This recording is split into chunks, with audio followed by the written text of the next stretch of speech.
Mechanical watches are made up of hundreds of tiny moving parts, but with proper care, they just keep on running. When I find a watch made the year I was born, I can't resist buying it, knowing it's been ticking for more than 50 years. Keeping the timepieces in tip-top shape is becoming harder. The main reason? A lack of spare parts. It's a shame, but I have to turn down the order if I'm unable to secure just one part. The shortage began with the consolidation in the Swiss watch industry. ETA is the world's largest parts manufacturer. It used to supply brands around the world. But the Swatch Group bought ETA over a decade ago. The company later said it would stop supplying to third parties. Now, craftsmen are taking matters into their own hands by creating custom-made parts. An industry group awards certificates to master parts makers. One such master is Kikuo Yamada. I'm checking to see if the part I just made will fit into the watch.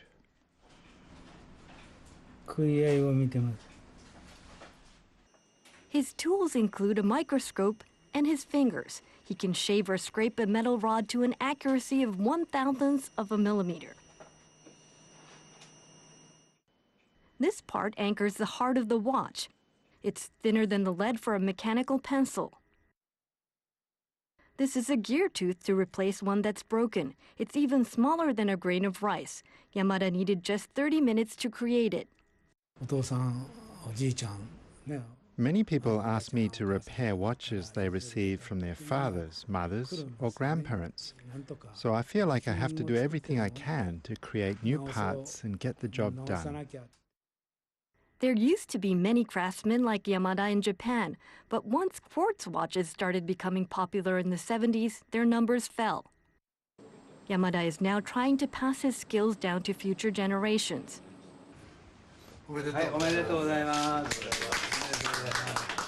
Late last year, 3 people were named master watchmakers, the first time anyone was certified in over 30 years.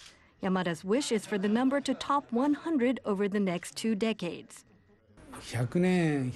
Watches that are 100, even 150 years old can be repaired with the right techniques. I want to help keep those techniques alive and pass them down to future generations.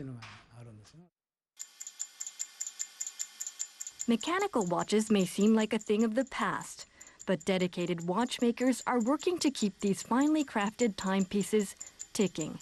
Yuri Ito, NHK World.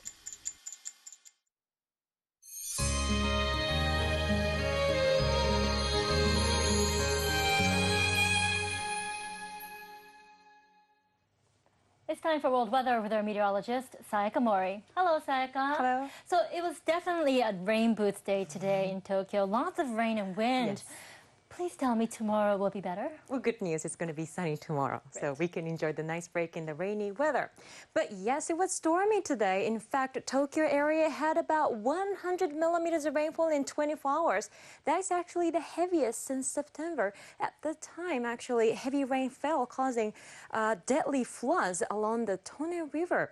Now, across western Japan, Shikoku had over 200 millimeters of rain, so lots of heavy rain fell in many places of the country. The good news is that this low end fronts are moving away from most of Japan, so we will see sunny weather to return. However, north of Japan, especially Hokkaido as well as the Okinawa region, will see rain persisting for the next couple of days. Now, today the rainy season has started in the Tohoku and Hokuriku regions. Now, some areas in western Japan had heavy rainfall, and an additional 120 millimeters of rain is still likely across the south of Kyushu. The ground is saturated. Now, sunny weather in Tokyo once again on Tuesday, as I mentioned. Cloudy weather on your Wednesday, but once again on Thursday, it's going to be a very wet day. Now, Naha will see rain continuing into your Wednesday, and temperatures are going to be quite high. 30 degrees are expected on both days. Now, across China, heavy rain has been persisting in the southern areas. This is the rainy season. Some areas in Guangdong province had over 250 millimeters. And amazingly heavy rain fell in Taiwan. Over 600 millimeters of rain since Saturday. That's a lot. Now, we have some footage coming out of mainland China to show you flooding situation in Guizhou province. Heavy rainfall created serious flooding in Guizhou province Friday. 29,000 people were trapped since Thursday. At least 5 people are missing at this time. Rescue crews were called to the area to help evacuate residents. The storms also caused landslides, cutting off roads and power supplies. So the situation is very critical. We don't need any more rainfall. However, the rainy season ban is still located over southern China, so more rain is expected. Not just southern China, but also Taiwan. This area will see very heavy rainfall for the next 3 days or so. Up to 350 millimeters of rain could fall. So watch out for flooding as well as landslides. Now, across the U.S., we are looking at severe weather across the central locations, and we saw quite high temperatures during the weekend. For example, Cleveland, Ohio had a high of 34.4 degrees on Saturday, making it the hottest temperature for the day. So very hot conditions. The heat has eased, but warm weather is still gripping the area, and that is colliding with cooler air from the north. So there's a chance for severe weather from Montana down towards the north of Texas. There's a potential for severe thunderstorms, large hail, and even more tornadoes. The worst conditions will likely happen in around northeastern Colorado. Now, across the west, it's going to be wet, windy, as well as chilly across the Pacific Northwest, but across the desert Southwest, it's going to be very hot. Yuma, you'll see the high rising to 48 degrees on your Sunday, so do be prepared for the hot weather. All right, here's the extended forecast.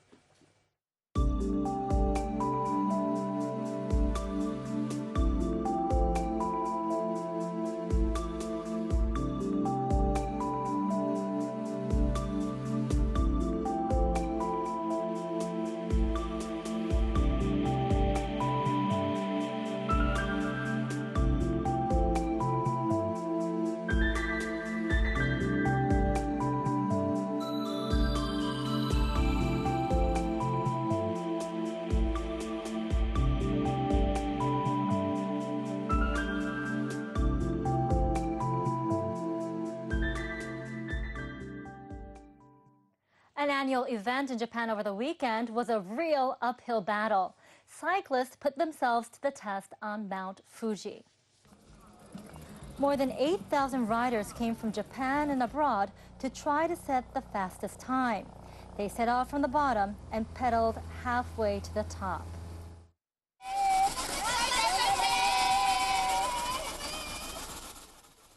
They covered a distance of 24 kilometers and climbed 1,300 meters. It was so much fun. I pedaled really hard because you can see Mount Fuji as you go higher. Most of the riders made it across the finish line. The first man got there in a record time of 58 minutes. The fastest woman clocked in at 1 hour, 12 minutes. And for all the features analysis, please do visit our NRT website. And with that, we say goodbye from Newsroom Tokyo. I'm Sho Beppu. And I'm Maki Shibuya. Coming up next, NHK World's interview program, Direct Talk. Don't go away.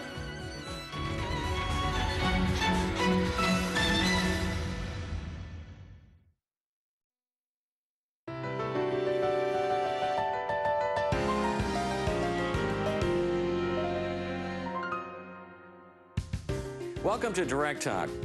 Today we're speaking to Tetsuji Ohashi. He is the president of Komatsu, the world's second largest manufacturer of construction and mining equipment.